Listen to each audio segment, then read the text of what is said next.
Introduction, the invisible chain. There is a moment most of us have experienced, but few of us have studied. It happens when someone tells you exactly what to do, your boss, your parent, your partner, a stranger on the internet, and something inside you tightens.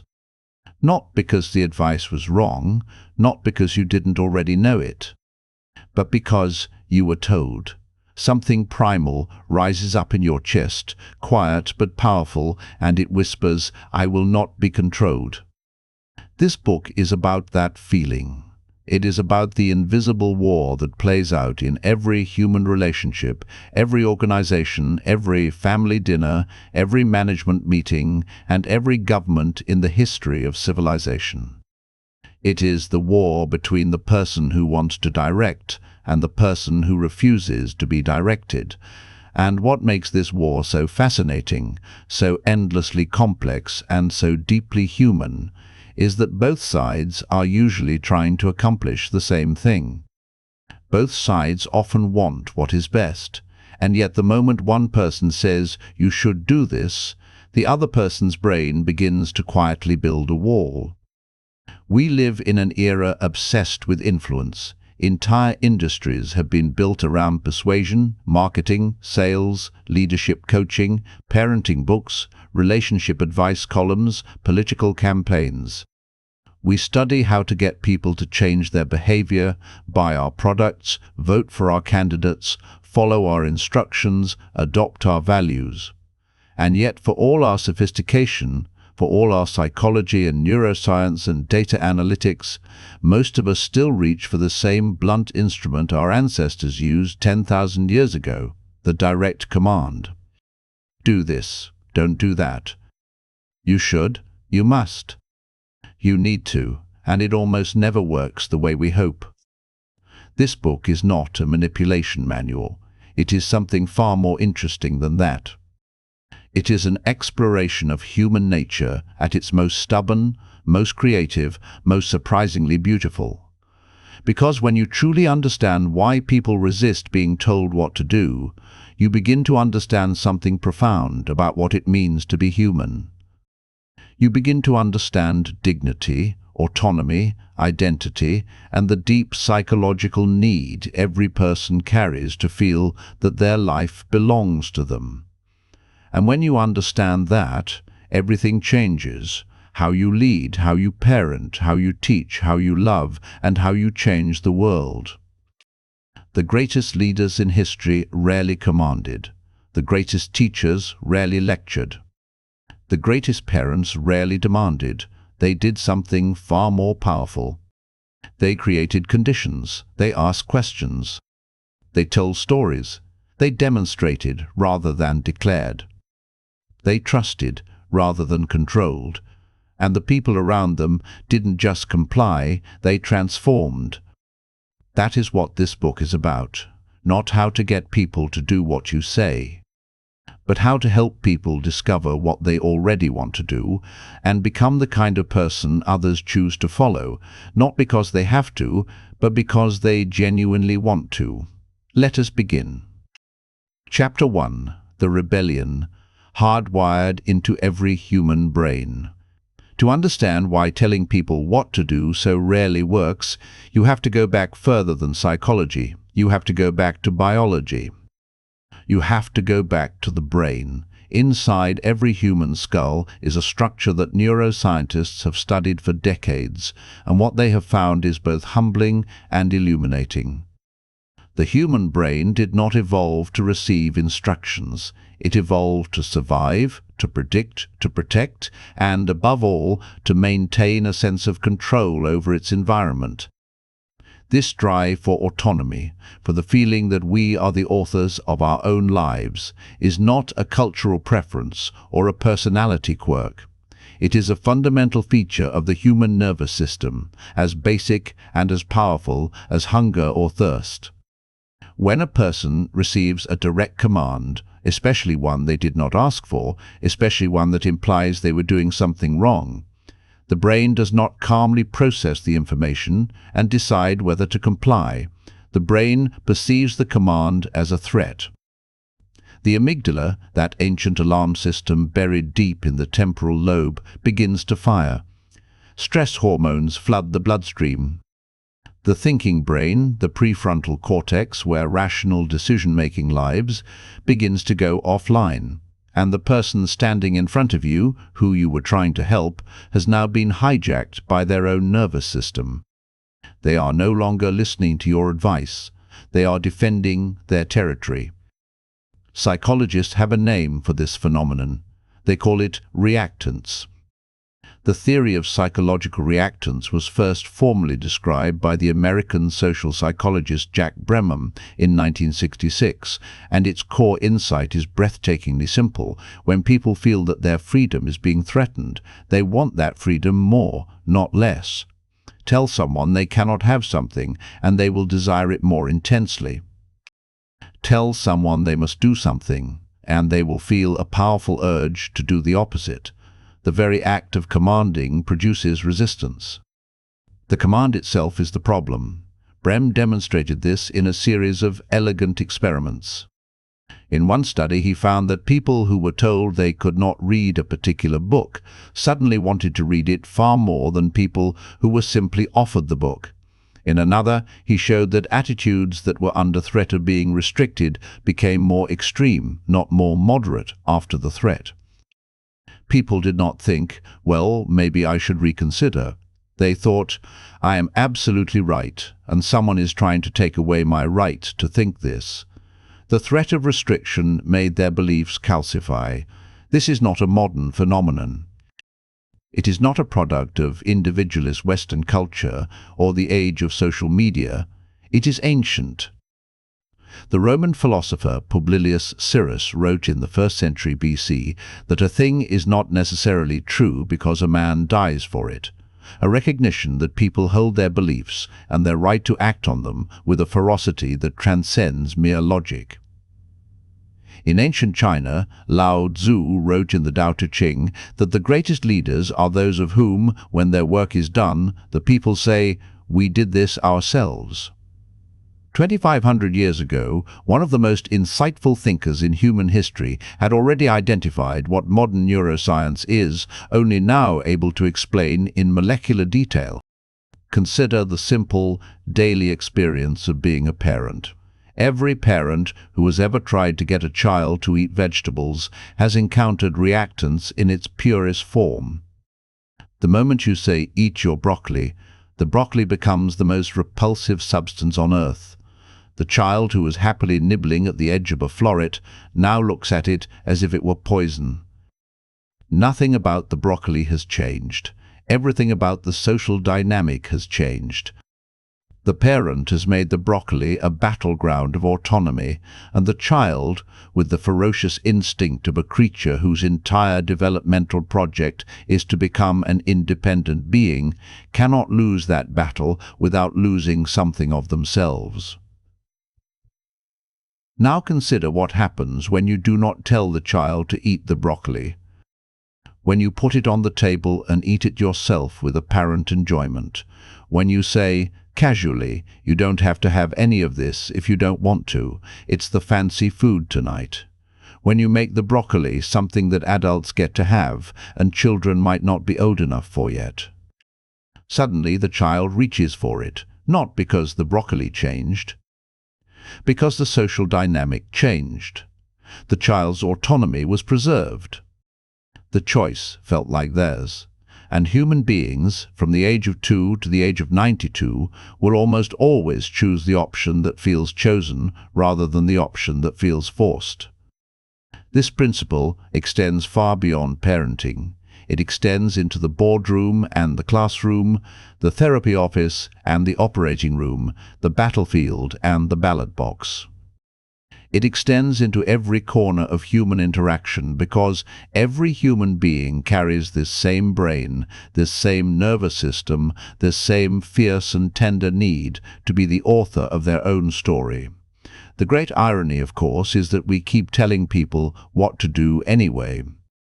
We do it because it feels efficient, it feels clear, it feels responsible.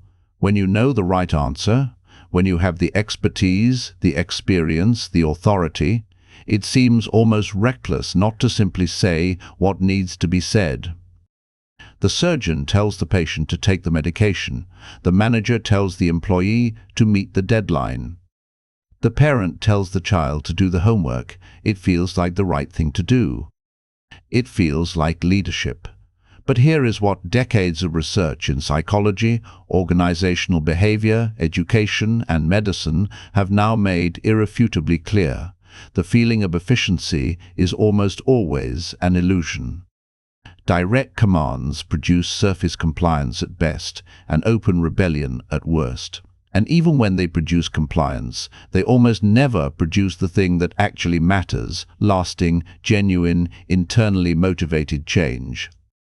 The person who is told what to do does it while you are watching, then stops when you leave the room. The person who chooses to do something does it because it has become part of who they are. There is a concept in motivation research called the self-determination theory, developed by psychologists Edward Deci and Richard Ryan over decades of work at the University of Rochester.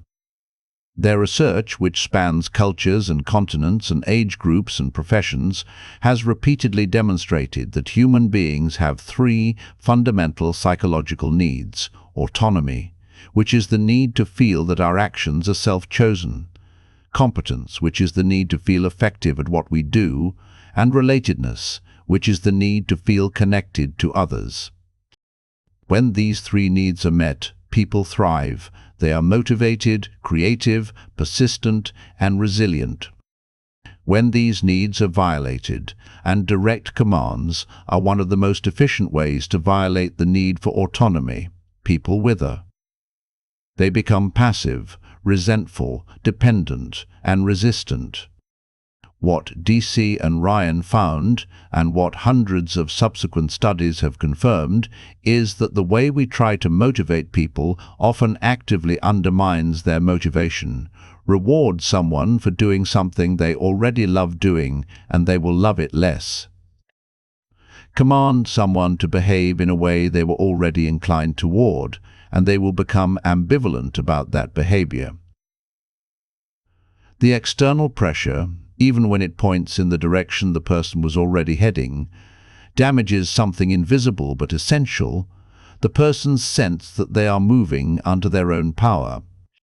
This is why so many management philosophies fail. This is why so many diets fail. This is why so many well-intentioned conversations about addiction, about health, about relationships, about money, conversations where one person genuinely wants to help another person change, end in defensiveness, anger, and the exact opposite of the intended outcome. Not because the advice was wrong, not because the person didn't need to change, but because the very act of being told what to do activated the oldest, deepest system in the human brain, the system that says, "My life is mine. Do not touch it." Understanding this is not depressing, it is liberating.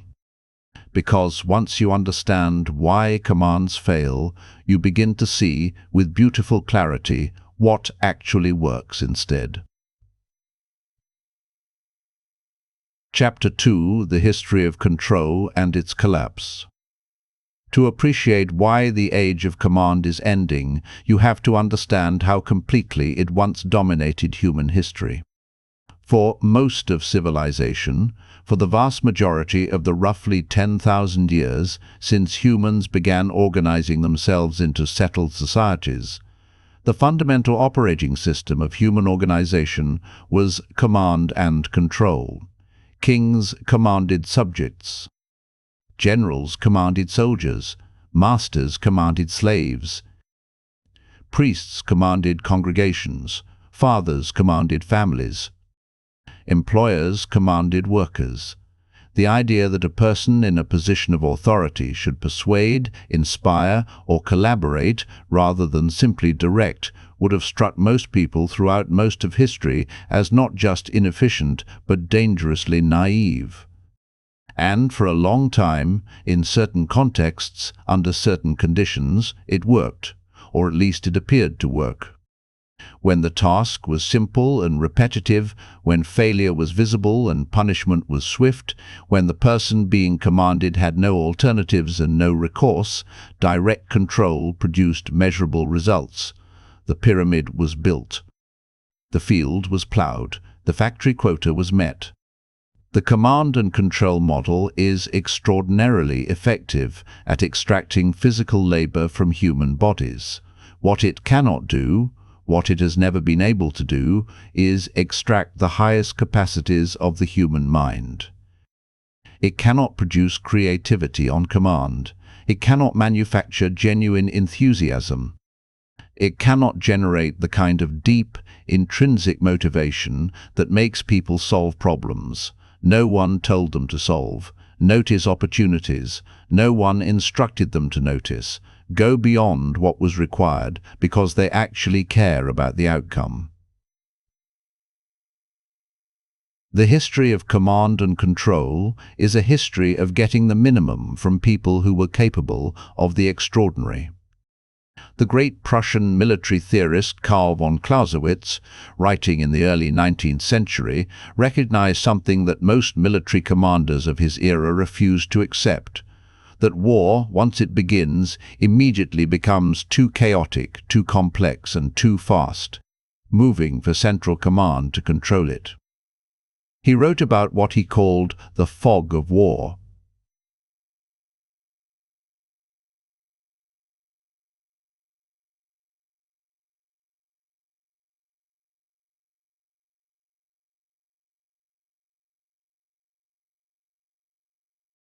He was ahead of his time.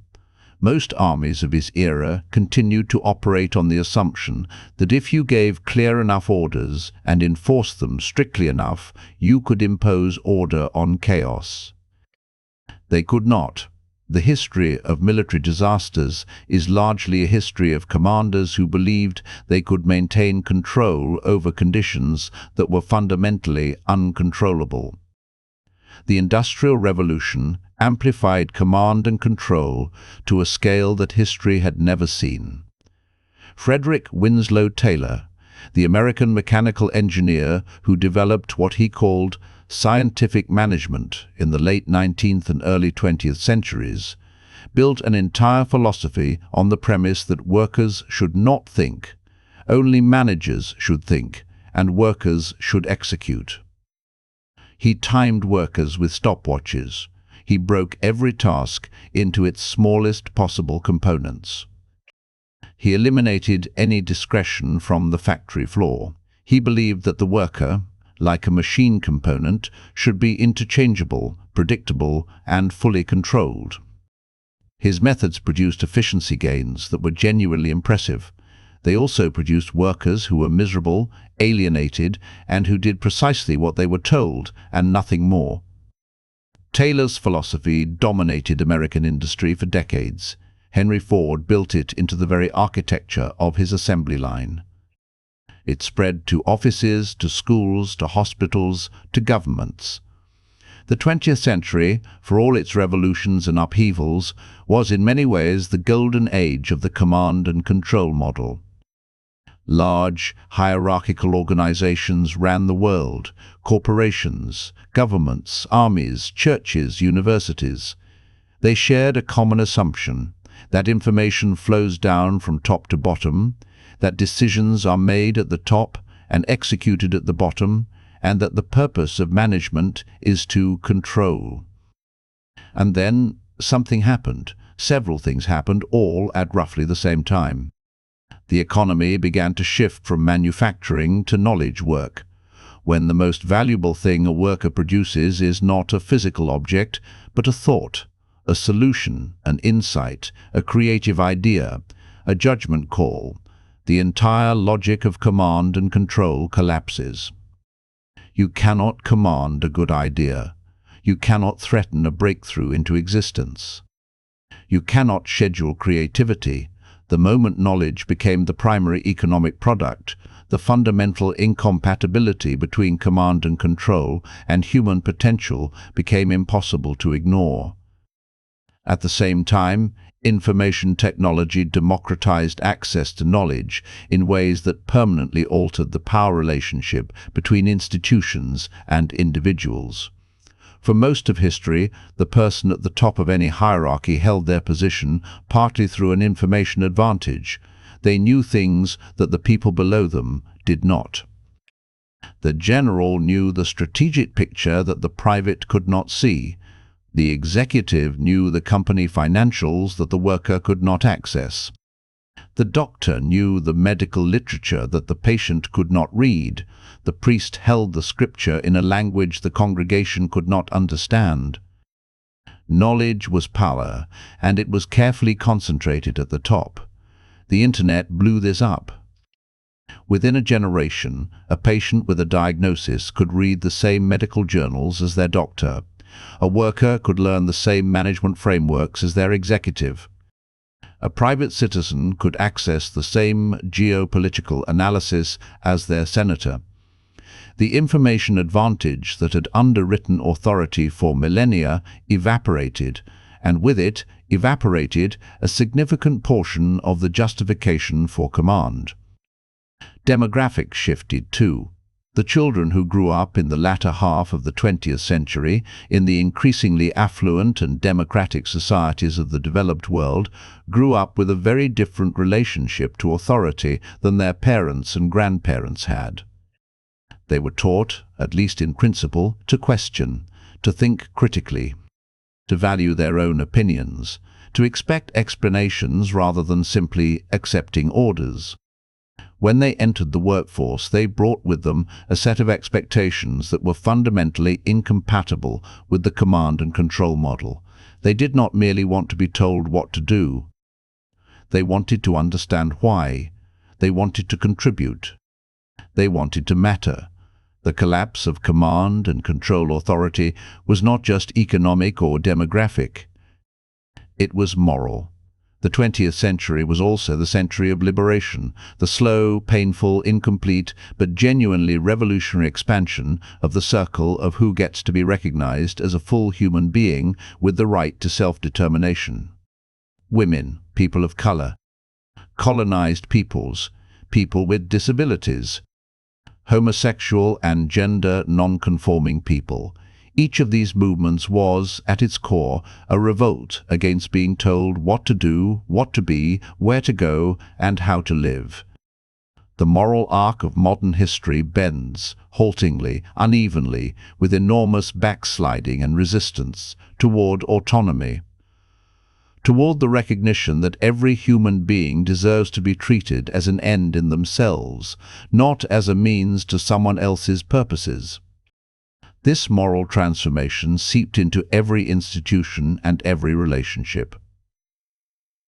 The old doctor who said, "Take this medication, I'm the expert, don't ask questions," began to give way to the doctor who explained the options, discussed the trade-offs, and involved the patient in the decision.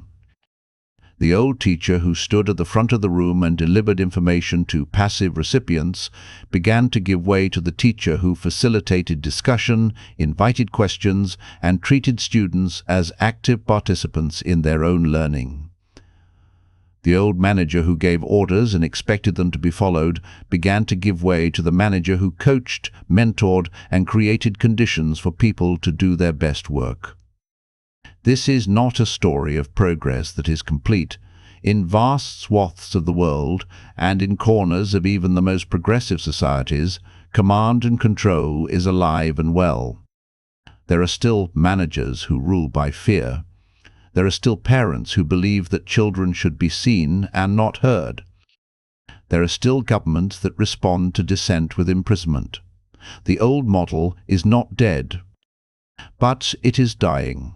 Its days as the dominant operating system of human organization are numbered because the conditions that made it functional have fundamentally changed.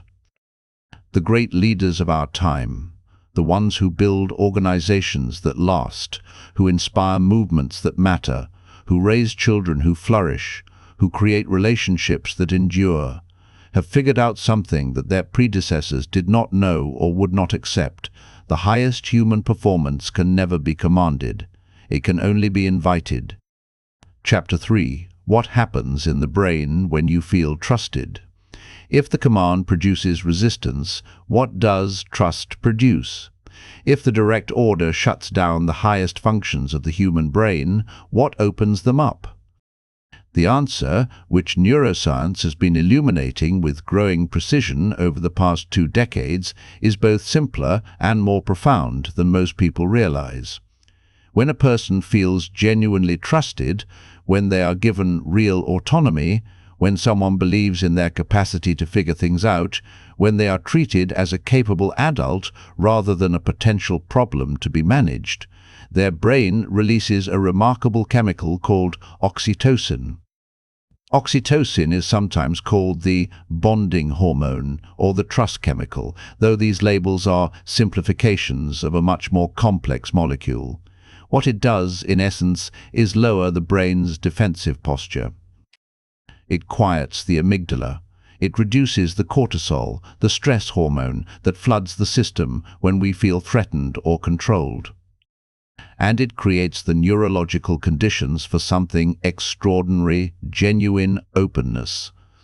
When someone is in a high-trust, high-autonomy situation, their prefrontal cortex, the seat of creativity, problem-solving, long-term planning, and moral reasoning, operates at its full capacity. The person can think more clearly, more creatively, more broadly. They can consider perspectives they would otherwise dismiss. They can take risks they would otherwise avoid. They can be honest in ways they would otherwise never dare. The brain, freed from the burden of defending its autonomy, becomes available for its highest purposes. Paul Zak, a neuroeconomist at Claremont Graduate University, who has spent his career studying the neuroscience of trust, conducted a landmark study in which he compared the brain chemistry and behavior of employees in high-trust organizations with those in low-trust organizations. The results were staggering. People in high-trust organizations reported 74% less chronic stress, 106% more energy at work, 50% higher productivity, 13% fewer sick days, 76% more engagement, 29% more satisfaction with their lives, and 40% less burnout than people in low-trust organizations. These are not marginal differences, they are transformative differences, and they were produced not by better pay or better benefits or better working conditions in any material sense, but by a shift in the fundamental dynamic between people from control to trust. What is happening in these high-trust organizations? What exactly are the leaders doing differently? When Zak and his colleagues looked closely, they found 8 consistent behaviors. Leaders in high-trust organizations recognized excellence, not with generic praise, but with specific, timely, genuine acknowledgement of particular contributions. They gave people challenging work that stretched their abilities rather than comfortable, routine tasks that required no judgment. They gave people discretion in how they did their work. They shared information openly rather than hoarding it as a source of power. They were intentionally vulnerable. They admitted uncertainty, acknowledged mistakes, asked for help. They built relationships, not just transactions. They facilitated growth in their people, investing in their development as full human beings rather than merely as performers of functions. And they made their decision-making transparent so that people understood not just what was being decided, but how and why. None of these behaviors are complicated. All of them are difficult because they require the leader to give up something that feels precious: control. The illusion of control, the feeling that you know what is happening and can determine what will happen next, is enormously psychologically comforting. Releasing that illusion, trusting that other people can and will handle things competently, requires a leap of faith that many leaders never manage to make. The paradox is staggering when you see it clearly. The attempt to maintain control produces the very outcomes it is trying to prevent. Leaders who control tightly get workers who are disengaged, dependent, and resentful. Workers who do the minimum and no more, who hide problems rather than surfacing them, who leave the moment they have a better option. Leaders who release control, who trust, who grant genuine autonomy. They get workers who are engaged, innovative, loyal, and intrinsically motivated. They get people who bring their whole selves to work, who go beyond what is required, who treat the organization's problems as their own. This dynamic shows up in every human system. In education, researchers have consistently found that students in classrooms where they have more autonomy, where they make some choices about what and how they learn, show greater academic achievement, more creativity, deeper understanding, and more lasting retention of material than students in highly structured, teacher-directed classrooms. This seems counterintuitive at first. Surely students need to be directed, or they will just waste time doing whatever they find entertaining. But the research does not support this fear. When given genuine autonomy within appropriate structures, most students, even young children, even students who have been labeled as difficult or disengaged, rise to the occasion. They become more motivated, not less. They become more responsible, not less. In medicine, the same pattern appears. Patients who are genuinely involved in their treatment decisions, who are given real information, real options, and real agency, have better health outcomes than patients who are simply told what to do by their doctors. Not just better satisfaction scores, but better biological outcomes, faster recovery, better medication adherence, stronger immune responses, even longer survival in serious illnesses. The sense of control over their own health treatment is not merely psychologically pleasant, it appears to be physiologically therapeutic. In parenting, decades of research on what psychologists call authoritative parenting, as distinguished from authoritarian parenting, has found that children raised with warmth, combined with clear expectations and appropriate autonomy, consistently outperform children raised with strict command and control approaches. They have better mental health, better social skills, better academic performance, better judgment, and better relationships throughout their lives. This is perhaps the most practically powerful insight in this entire book, and it is worth spending significant time with, because most of us have no idea how to ask questions well. We ask questions all the time, of course. But most of the questions we ask are not really questions. They are commands in disguise. Wouldn't you say that the better approach here is to start earlier, is not a question. It is a command wearing a question mark. Don't you think you should apologize? Is not a question. It is a demand dressed in interrogative clothing. These pseudo-questions are, in many ways, worse than direct commands, because they add a layer of manipulation to the coercion. They suggest that the person should arrive at the commanded conclusion through their own reasoning, while actually leaving them no room to reason at all. A genuine question is something different. A genuine question is one to which you do not know the answer, or at least one where you are genuinely open to an answer you did not anticipate. A genuine question treats the other person as a source of insight and wisdom, rather than as a problem to be solved, or a blank to be filled in. A genuine question creates space, psychological space, conversational space, cognitive space, in which the other person can actually think.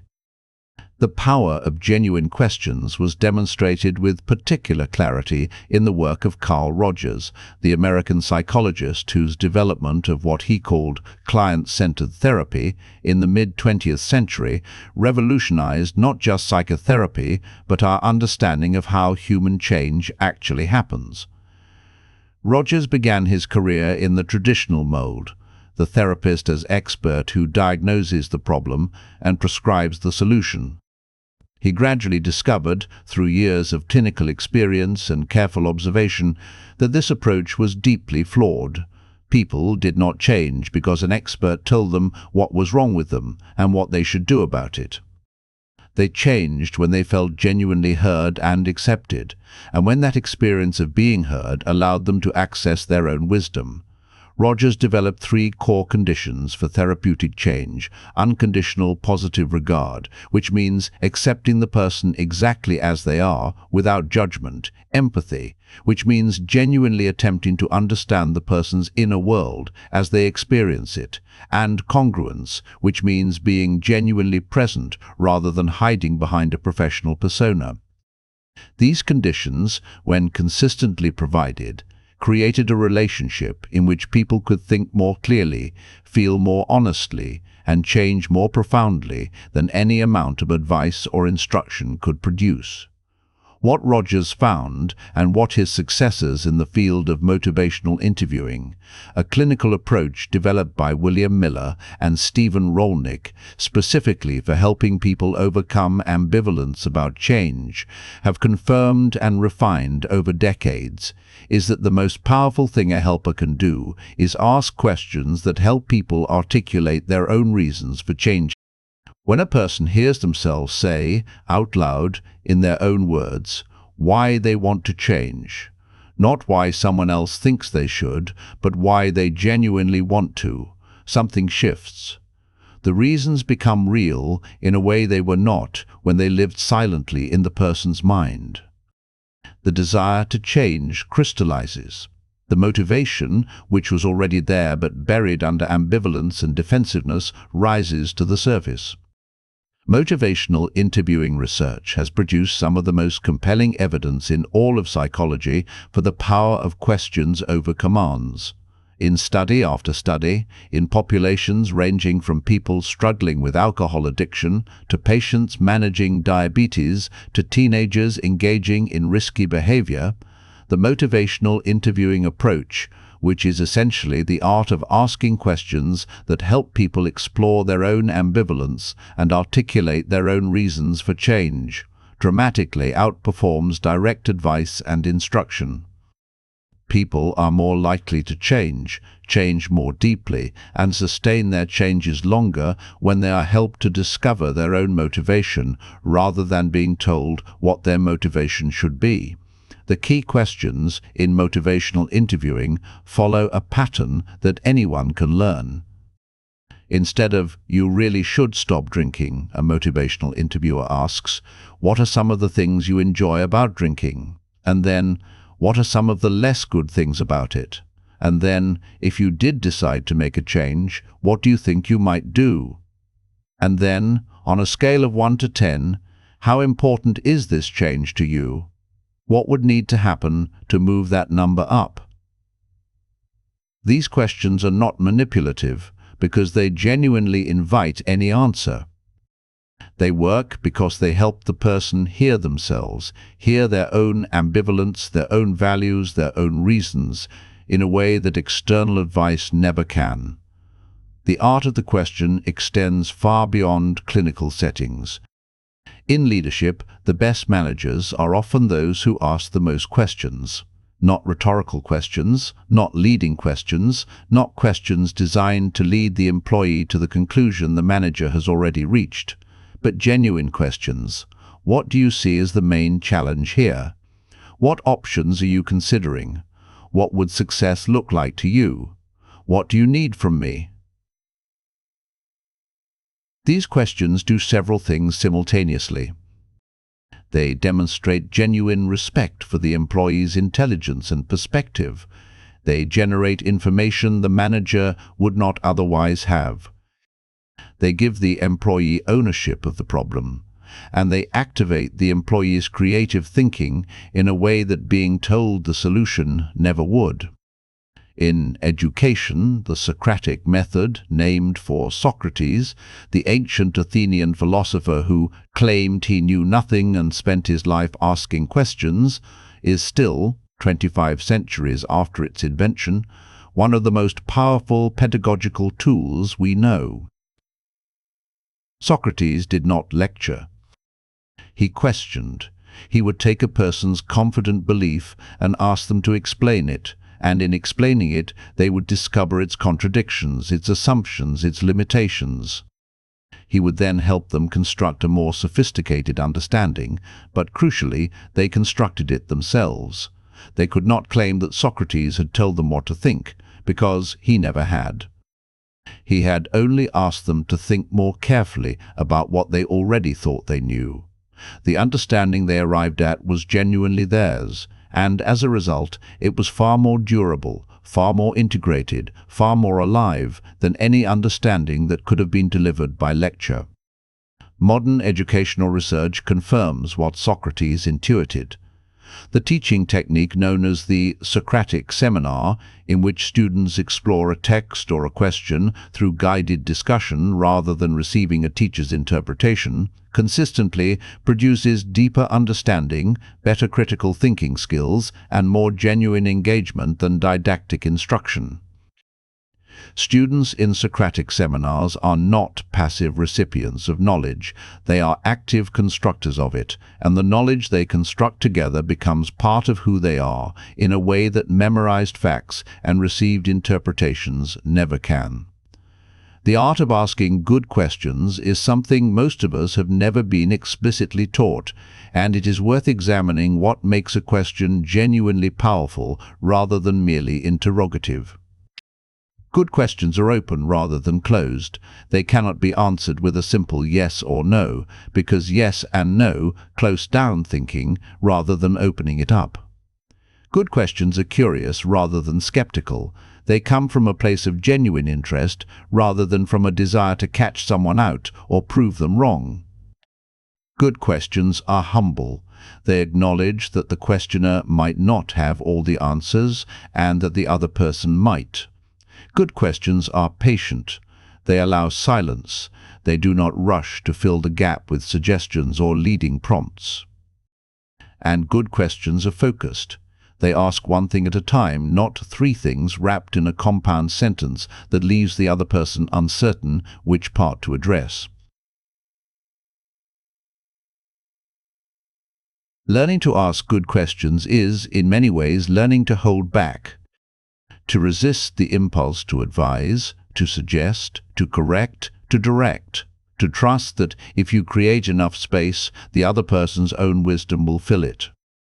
This is not easy. It requires a kind of disciplined restraint that runs counter to many of our deepest instincts, especially the instinct of people who are genuinely knowledgeable and experienced to share that knowledge and experience.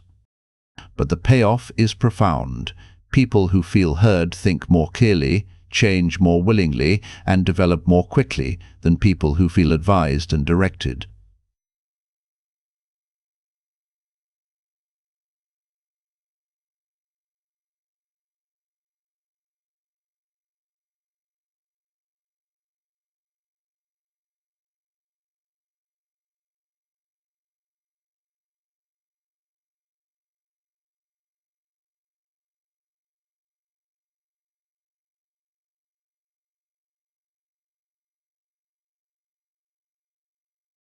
They called it the story.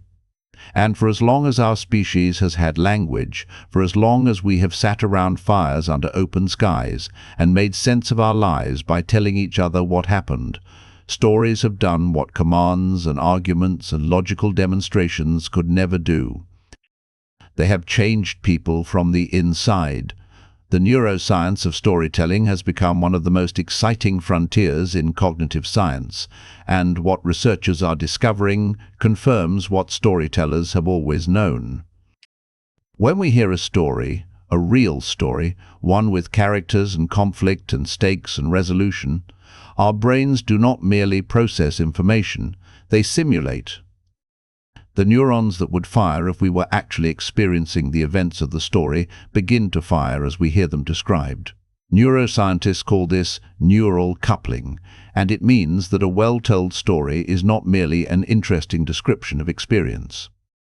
It is, in the most literal neurological sense, an experience. This has extraordinary implications for anyone who wants to influence another person. When you tell someone what to do, You are addressing their conscious, deliberating, potentially resistant mind. That mind will evaluate your instruction, compare it to its existing beliefs and preferences, and often find reasons to reject it. But when you tell someone a story in which a character faces a situation like theirs and discovers something, or struggles and fails, or transforms through experience, you are bypassing the conscious gatekeeper and speaking directly to the experiential mind. The listener does not feel instructed. They feel that they have had an experience, and the lessons extracted from experience are processed differently, stored differently, and recalled differently than lessons received from instruction. The great religious and philosophical traditions of the world understood this intuitively. Jesus did not deliver systematic theological lectures. He told parables, short, vivid stories about farmers and prodigal sons and good Samaritans and lost sheep. The Buddha taught through stories and metaphors, often refusing to answer abstract philosophical questions directly, preferring to illustrate his meaning through concrete narrative. The ancient Greeks taught ethics through theatre, through the great tragedies of Aeschylus and Sophocles and Euripides, which explored moral questions through the lives and deaths of complex characters rather than through philosophical argument.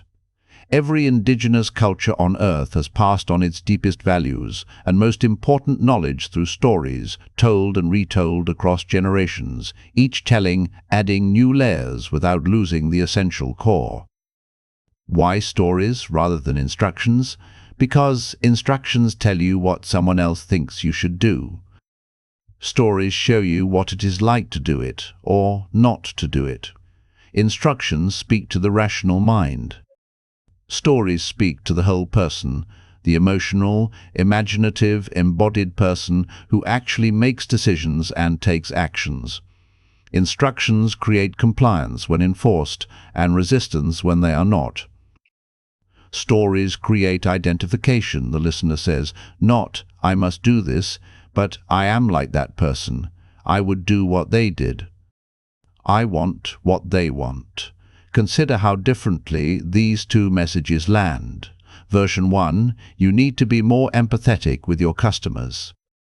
Research shows that customer satisfaction scores improve when service representatives take more time to listen before responding. Version 2, let me tell you about a customer I had last year.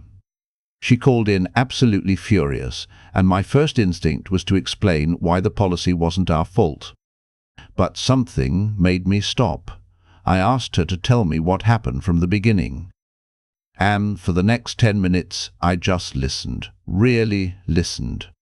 By the end, she was crying a little, and she said, I'm sorry, I know you're just trying to help. I've just had the worst week. And everything changed. She became one of our most loyal customers. She still asks for me by name. Which version do you think changes behavior? The second version works not because it is more logical or better evidence than the first. It works because it invites the listener to inhabit an experience. They can feel what it was like to have the instinct to defend and choose to listen instead. They can feel the shift in the conversation. They can feel the satisfaction of the outcome, and they can imagine themselves as the person who makes that choice. The lesson, be empathetic, is identical in both versions, but in the story version, the listener does not feel taught. They feel inspired.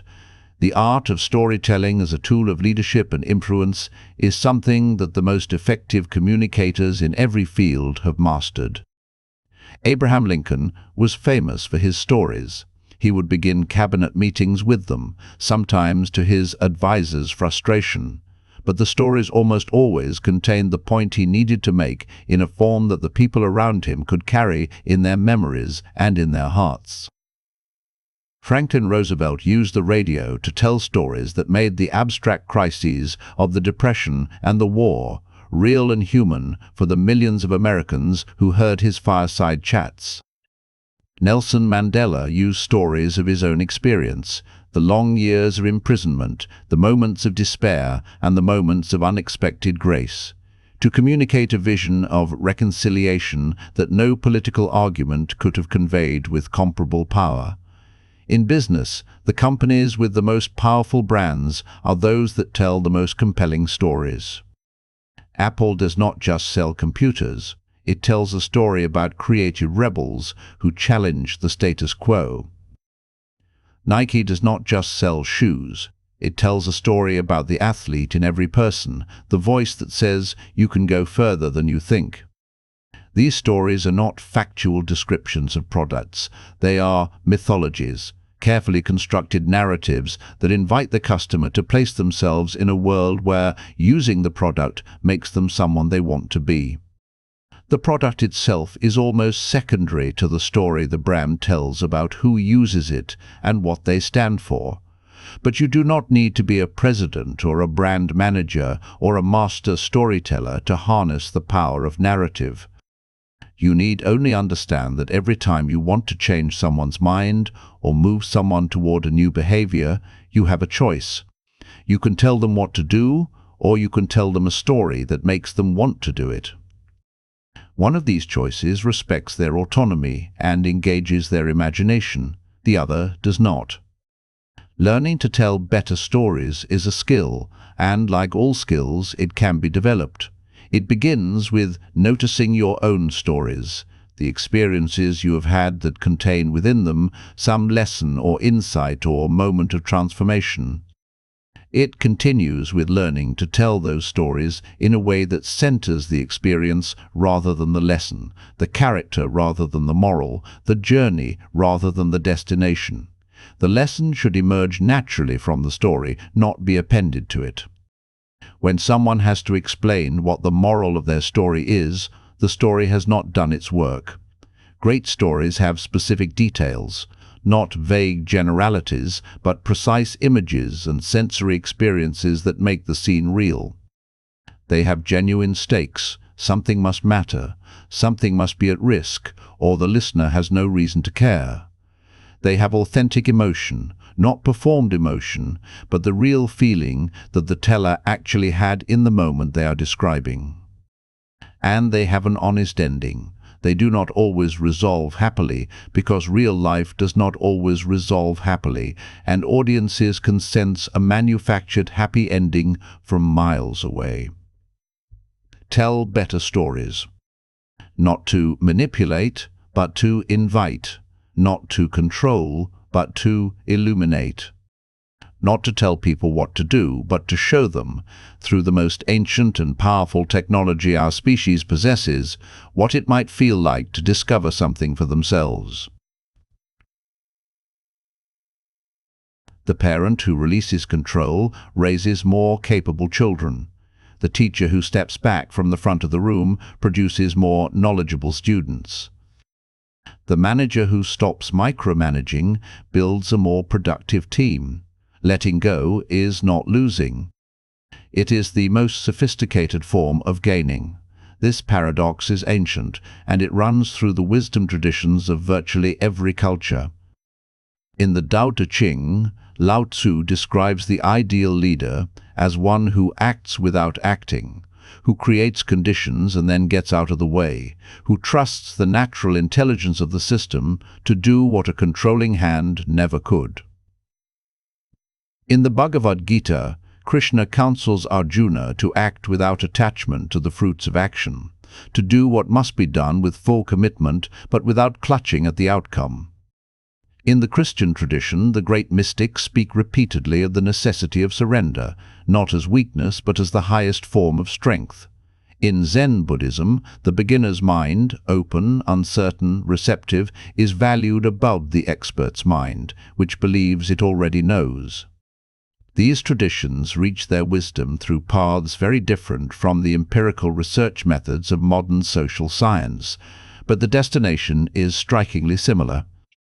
Across cultures, across centuries, across entirely different conceptual frameworks, the deepest human wisdom about how people change and how societies thrive has arrived at the same counterintuitive place: control less, trust more.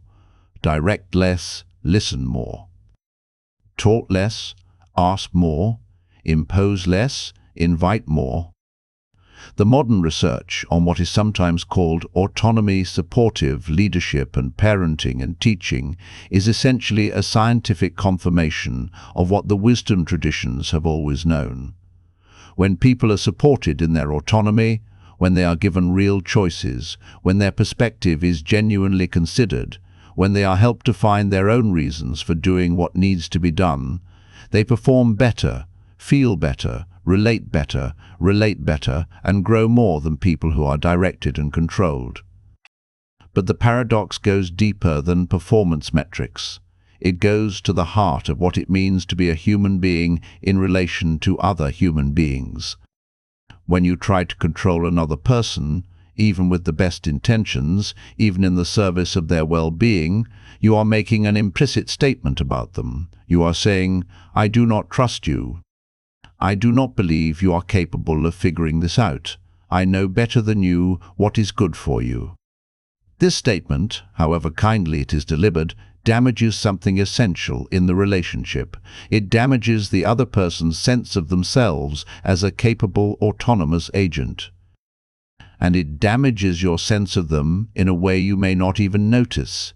Gradually, the person you are trying to control stops seeming like a full person to you and starts seeming like a project, a problem, a thing to be managed.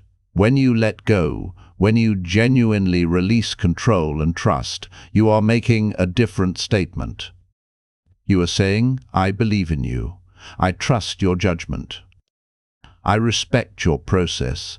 I am here if you need me, but this is your life, and you are capable of living it." This statement, received genuinely, does something remarkable to a person. It expands them. It gives them room to grow into the capacity that is being attributed to them.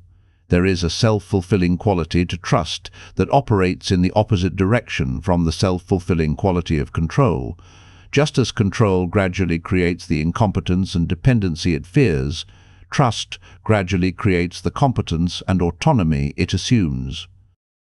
The psychologist Robert Rosenthal demonstrated this in one of the most famous studies in all of social science. He told elementary school teachers that certain students in their classes were intellectual bloomers, students who had been identified by a test as likely to show significant academic gains in the coming year. The students named as intellectual bloomers were actually chosen at random. There was nothing to distinguish them from their classmates. But at the end of the year, the students who had been labeled as intellectual bloomers had indeed gained significantly more on IQ tests than the control group. The teacher's belief in those students, a belief based on nothing but a false label, had changed how the teachers interacted with those students in subtle but powerful ways.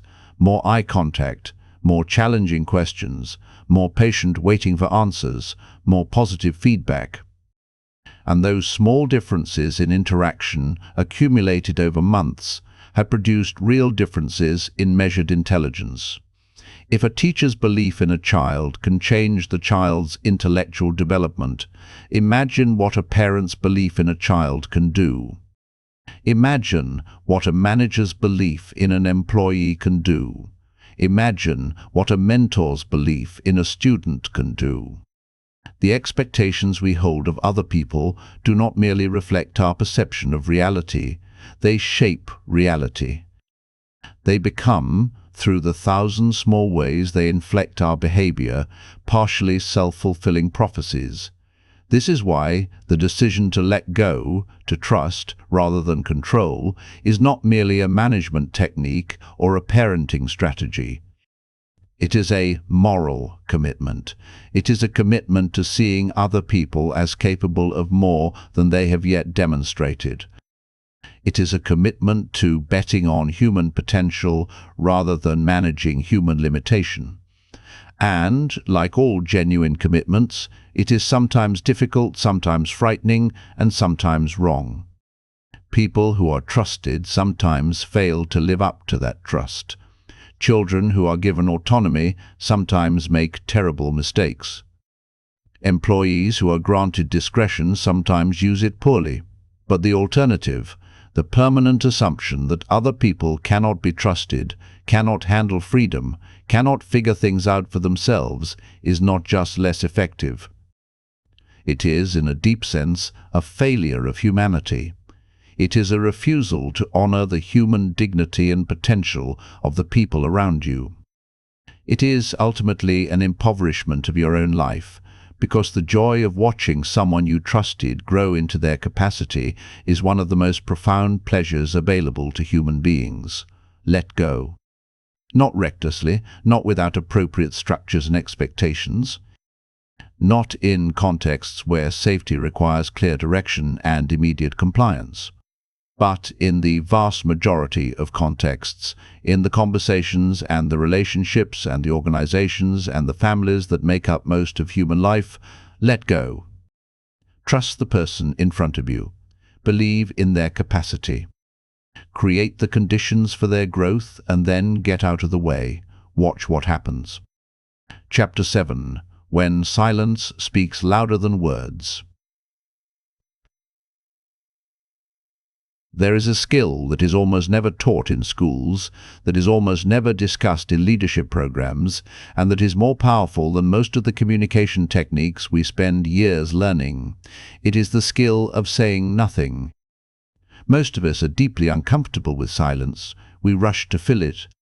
In conversations, the moment a pause appears, we leap into it, with a suggestion, an explanation, a clarifying comment, a joke, anything to avoid the moment of stillness. In meetings, silence feels like failure. In classrooms, silence feels like incomprehension. In therapy, silence used to be seen as resistance. Now it is understood as one of the most productive states a human being can be in. Silence, genuine silence held with warmth and openness, does something very specific and very powerful. It signals that you are waiting. It signals that you believe the other person has more to say, that their next thought is worth waiting for, that you are not going to rescue them from the difficulty of working something out by offering them an easier path. And in the face of that signal, most people find, to their own surprise, that they do have more to say, that when the space is held rather than filled, something emerges that would not have emerged otherwise.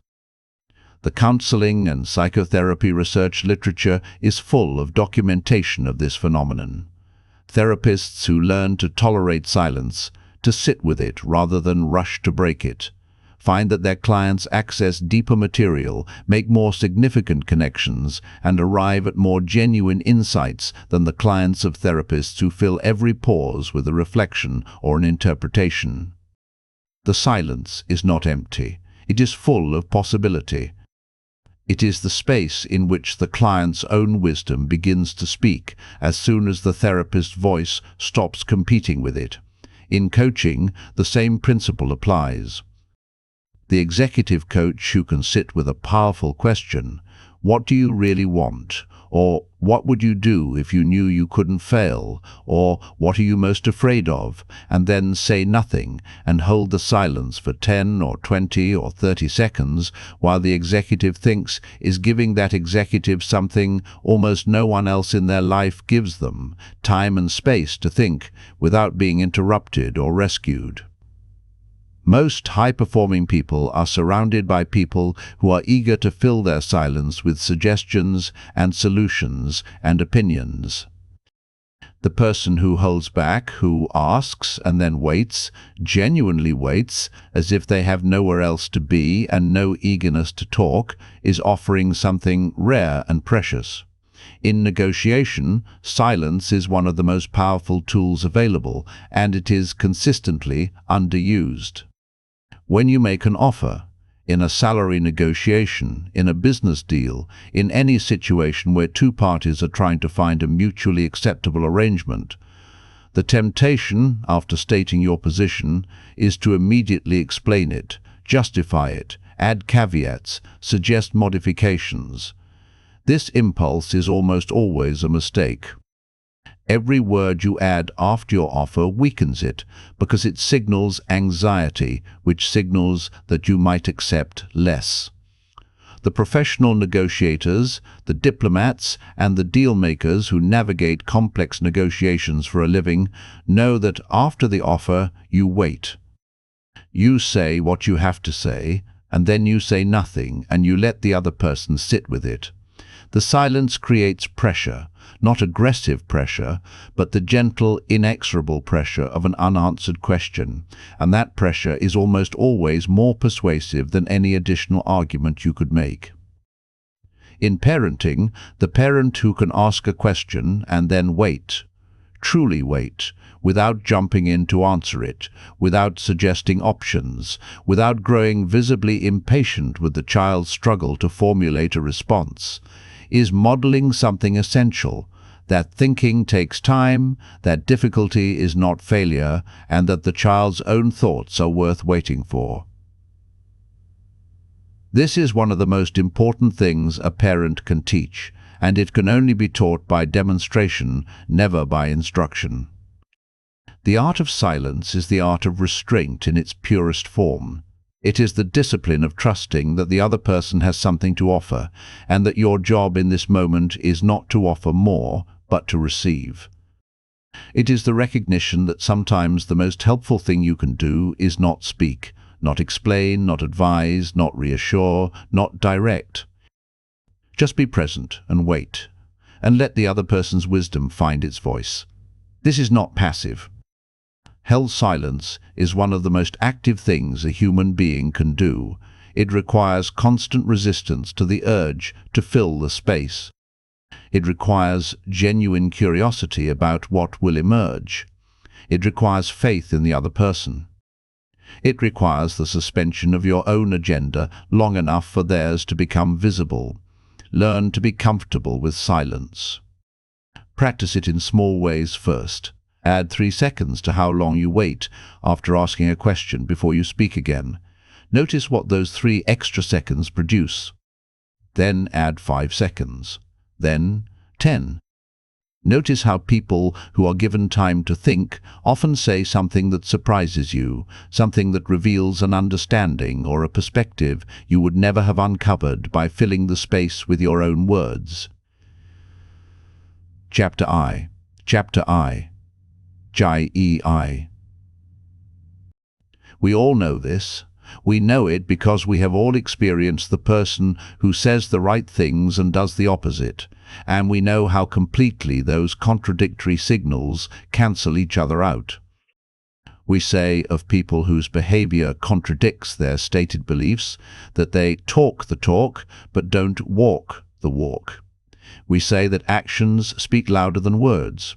We have dozens of expressions in every language for the same fundamental truth. What people see you do is far more powerful than what they hear you say. This truth, so obvious when stated, is yet so consistently ignored in our attempts to influence others. We write policy documents when what is needed is a changed behavior. We give lectures on the importance of listening when what is needed is listening. We tell people they should be more vulnerable when what they need is to see someone be vulnerable. We advise people to take risks when what would actually move them is watching someone else take a risk and seeing what it produces. The demonstration is the message. And not just because it is more credible than the instruction, though it is, but because of how the human brain learns. We are profoundly social learners. We are built, from the first weeks of life, to learn by watching and imitating. The human brain contains specialized neural circuits, the mirror neuron systems, that are activated both when we perform an action and when we watch someone else perform it. Learning through observation is not a substitute for learning through experience. In the brain's economy, it is nearly equivalent to experience. This is why role models matter so much more than we often acknowledge. We do not become the people we are told to be. We become the people we watch, the people we admire, the people whose stories become part of our understanding of what is possible. A parent who tells a child to be honest while modeling dishonesty in their own life is not producing an honest child. A teacher who tells students to be curious while demonstrating no curiosity of their own is not producing curious students. A manager who instructs employees to be creative while responding to every new idea with reasons it won't work is not building a creative team. The great leaders, the ones who actually transform the organizations and communities and lives they touch, lead by demonstration. They do not merely announce the values they want their organization to embody. They embody those values in the most mundane, daily, visible aspects of their behavior. They are the first to admit a mistake because they want a culture where mistakes are admitted rather than hidden. They are the first to ask for help because they want a culture where asking for help is a sign of intelligence rather than weakness. They give the most generous credit to the people around them because they want a culture where contribution is recognized and celebrated. And they do all of this not strategically, not as a calculated influence technique, but because they genuinely hold the values they are embodying, and the embodiment is simply what genuine values look like in practice.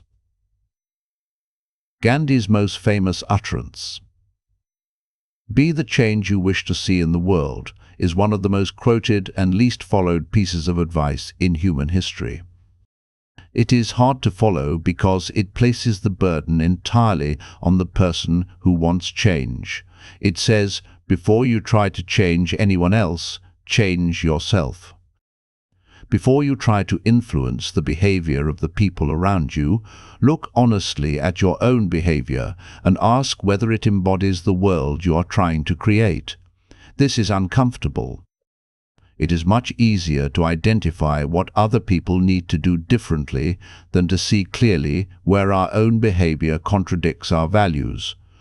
But the demonstration, the willingness to be what you want others to become, is the foundation on which all lasting influence rests.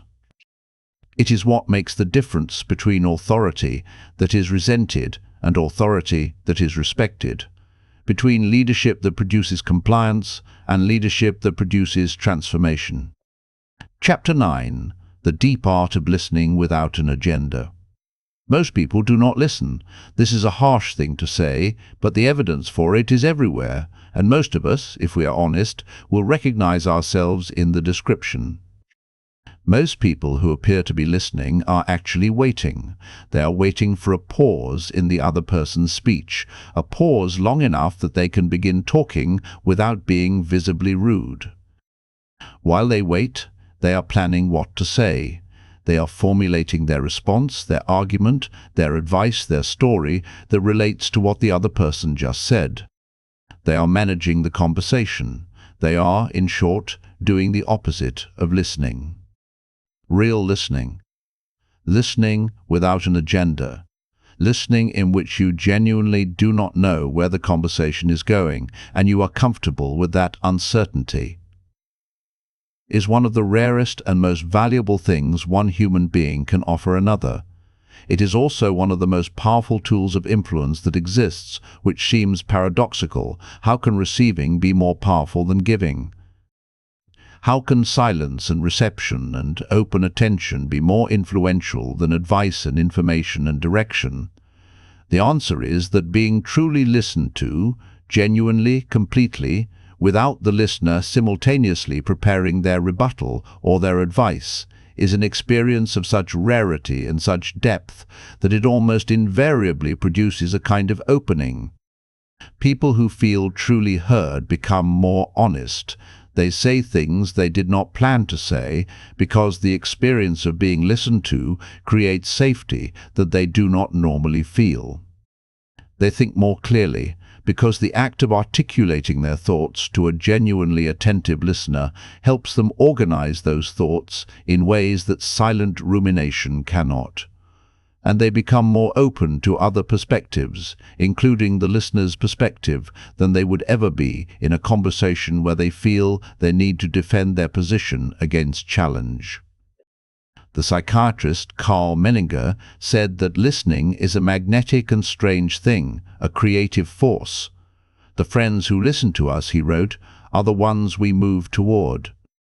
When we are listened to, it creates us, makes us unfold and expand. His language is poetic, but the phenomenon is real. The experience of being genuinely heard is literally expanding. It creates psychological safety and psychological room in which people can grow, can reconsider, can access aspects of themselves that are normally locked away behind the defenses we all maintain, in conversations where we feel challenged or judged or unheard. Stephen Covey, in his landmark book on human effectiveness, identified "seek first to understand, then to be understood" as one of the fundamental habits of highly effective people. It sounds simple. It is extraordinarily difficult. The natural human impulse is to understand through the lens of our own experience, to hear what someone else says and immediately translate it into terms that make sense within our own framework, to compare it to our own situation, to evaluate it against our own values. Real listening requires suspending this impulse. It requires deliberately entering the other person's world and trying to understand it from the inside, on its own terms, before we begin to interpret it through our own. The technique of active listening, paraphrasing what you have heard, reflecting feelings, asking clarifying questions, is well known in communication training, but it is often taught and practiced in a way that misses the point. People learn to say, "So what I'm hearing you say is," and "it sounds like you're feeling," as formulaic phrases that signal listening without actually requiring it. The other person can usually tell the difference. Genuine active listening is not a technique. It is an orientation, a fundamental positioning of yourself as someone who is here to understand rather than here to be understood, here to receive rather than here to give. When you listen without an agenda, without any investment in where the conversation goes or what the other person concludes, you give them the gift of their own thinking. You become a mirror, not a flattering mirror that shows them only what they want to see, but a clear mirror that reflects their actual words and meanings back to them. And in that reflection, people often see themselves and their situations with a clarity they could not achieve alone, or in conversations where the other person is pushing toward a particular outcome. This is the art that underlies everything else in this book. The question, the story, the silence, the demonstration, the trust, all of these rest on a foundation of genuine interest in the other person. Genuine curiosity about their experience, genuine respect for their reality. When that foundation is present, everything else works. When it is absent, even the most sophisticated techniques feel hollow and manipulative, because they are. The World That Demands of Reactance, by Ability Win the Four. Chapter 10, The World That Becomes Possible. We have traced the history of command and control from ancient empires through industrial factories to its gradual collapse in the face of a changing world. We have examined what trust does to the human brain and the human spirit. We have explored the power of questions, stories, silence, demonstration, and deep listening as alternatives to direction and instruction. And through all of it, a picture has been emerging of a different kind of relationship between human beings, a different kind of leadership, parenting, teaching, and influence that is more respectful of human dignity and more effective at producing lasting change. Now let us talk about what becomes possible when you actually live this way. When you stop telling people what to do and start trusting them to find their own way, with your support, your questions, your stories, your presence, several remarkable things begin to happen. The first is that your relationships change. The people in your life, your colleagues, your children, your friends, your partner begin to relate to you differently. They bring you their real problems rather than only the problems they think you can handle. They tell you the truth rather than the version of the truth they think you want to hear. They are more open with you, more honest with you, more genuinely connected to you, because they no longer feel the need to manage your reactions or protect themselves from your advice. The second thing that happens is that the people around you grow in ways that would not have been possible under a controlling relationship. Children who are trusted with age-appropriate autonomy develop judgment in a way that overprotected children never can. They make small mistakes in safe contexts and learn from them, building the internal resources they will need to navigate the genuinely difficult situations that life will eventually deliver. Employees who are given real discretion and genuine responsibility develop capabilities that no amount of training could produce. They learn by doing, by struggling, by failing safely and recovering, by discovering what they are actually capable of when they are trusted to figure things out. The third thing that happens is that your own life changes. When you stop investing energy in trying to control outcomes you cannot ultimately control, the decisions other people make, the paths they choose, the pace at which they grow, you recover a vast amount of psychic energy that was previously spent in anxiety and frustration. You become lighter, not indifferent. You still care deeply about the people in your life and about the outcomes of your endeavors. But you hold that caring differently, more lightly, with less grasping and less fear. And the fourth thing, the most beautiful and the most unexpected, is that you begin to be changed by the people you are no longer trying to change. When you are genuinely open to others, genuinely curious about their experience, genuinely receptive to their wisdom, you discover that every person you encounter has something to teach you. The employee you once would have managed now surprises you with an insight you would never have had. The child you once would have directed now asks a question that reframes a problem you have been stuck on. The patient you once would have instructed now teaches you something about resilience or suffering or grace that medical school could never have conveyed.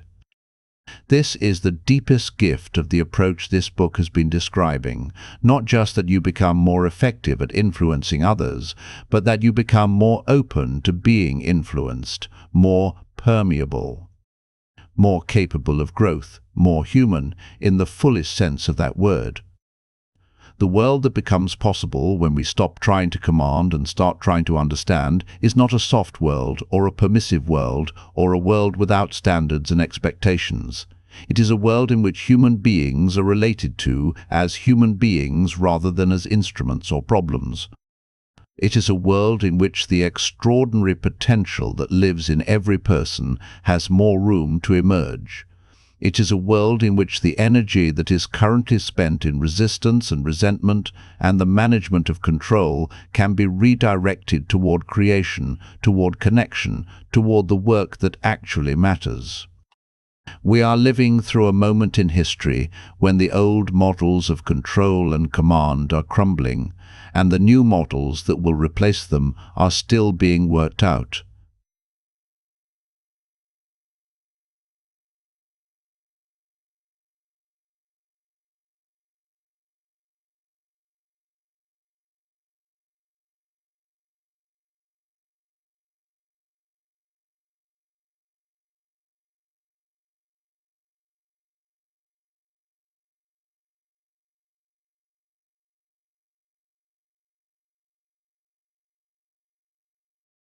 How to maintain direction without destroying autonomy.